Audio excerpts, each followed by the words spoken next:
on a war footing with Russia. Well, you mentioned Lavrov's comment that why wait until after the war? We can have diplomatic relations now. It's the Europeans who broke off diplomacy, not the Russians. This is a good point, though, because again, as President Stubb suggested, we can have a renewed dialogue with Moscow, but only after there's been established a just and lasting peace in Ukraine. I guess my first question then would be why?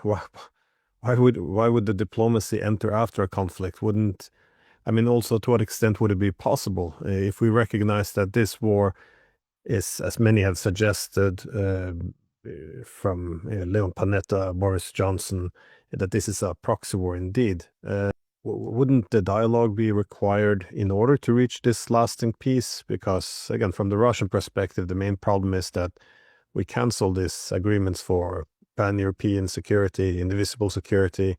So, again, constructing this Europe without Russia meant redividing the continent, reviving the Cold War, zero-sum logic, and even refusing to then take into account Russian concerns, given that this was a hegemonic peace. But if the Russian thesis is correct, that the consequence of this is that the deeply divided states, be it Georgia, Moldova, Ukraine, would then be pulled in both directions in order to wrestle control over them, to see what side of the new dividing lines in Europe.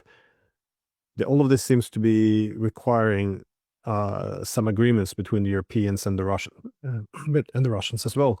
So to what extent can you actually have a lasting peace unless you have the diplomacy before the peace? I understood the initial logic that will isolate Russia, this will put pressure, but who's thinking these days that Russia's isolated, with the Americans now talking to Russia?